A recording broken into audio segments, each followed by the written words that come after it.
Magandang araw mga katokers, mga katokis, mga katoshis. Welcome naman po sa ating panibagong vlog dito sa Talking Toshi TV. Yes!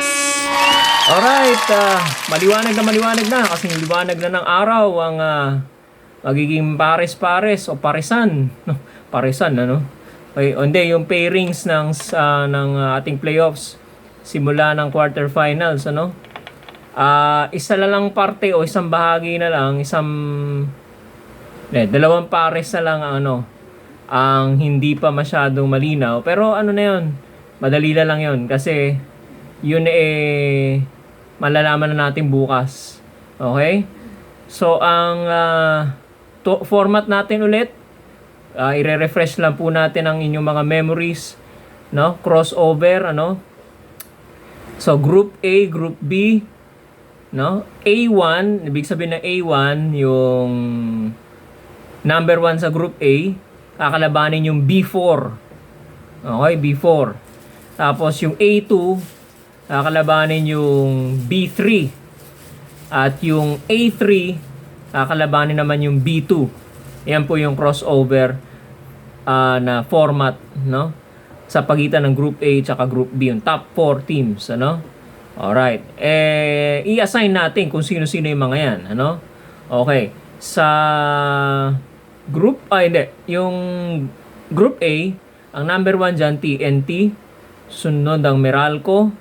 Susunod ang either Converge or Magnolia sa numbers 3 and 4. Doon sa Group A, hindi pa settled yung Magnolia Converge, ano? Maglalaro pa po sila bukas, no? At kung sino ang manalo doon, number 3 sila. Sino matalo doon, number 4. Okay? Ngayon, doon sa Group B naman, okay? Number 1 dyan, kahit matalo, kay manalo ang rain or shine bukas sa sino ba kalaban na rain? Laban sa Blackwater bukas. Kaya manalo, kay matalo sila. Doesn't matter. Okay, number 1 pa rin sila.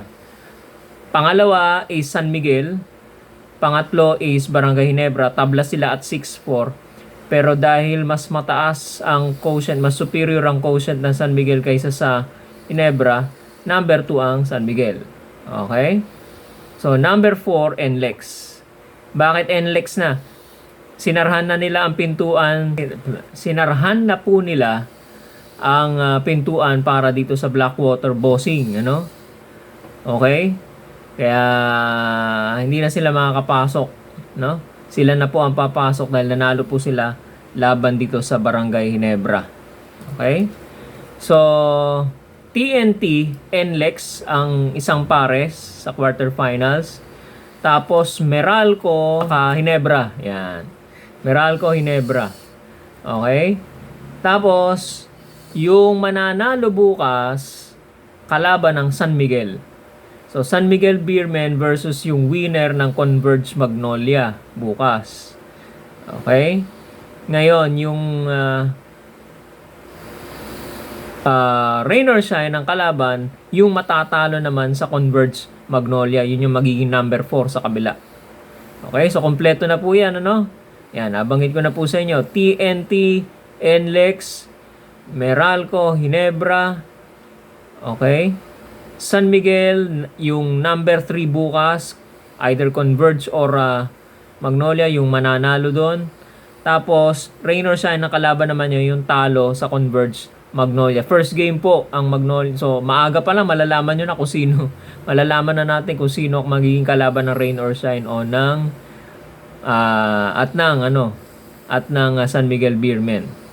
Okay? So, yan po ang ating maikli lang po ito. Binalita ko lang po sa inyo, breaking news lang po natin. Okay? So, quarterfinals na po. At didiscuss pa po natin in detalye itong magiging setup natin sa quarterfinals sa playoffs. Itong pairing sa to, ano ba ang magiging implikasyon? Sino ba lamang? Sino ba ang dehado? Okay? Ano ang magiging, parang natin, prognosis din. Parang the same thing na ginagawa rin natin during pregame. Ano? Alright, mga kababayan, salamat po sa pagtutok po ninyo dito sa Talking Toshi TV. No? Huwag niyo po kalimutan mag-subscribe po muli. Ayun, sa mga bagong pasok, bagong dating, bagong panood ng video na to, subscribe po kayo dito sa ating YouTube channel, pati na rin po yung ating Facebook page, paki-like na rin po. Alright? Magandang umaga po, gabi, tanghali, anumang oras dumarating ang broadcast na ito sa inyo. Magandang araw po sa inyo at salamat po sa pagtutok po ninyo sa Talking Toshi TV.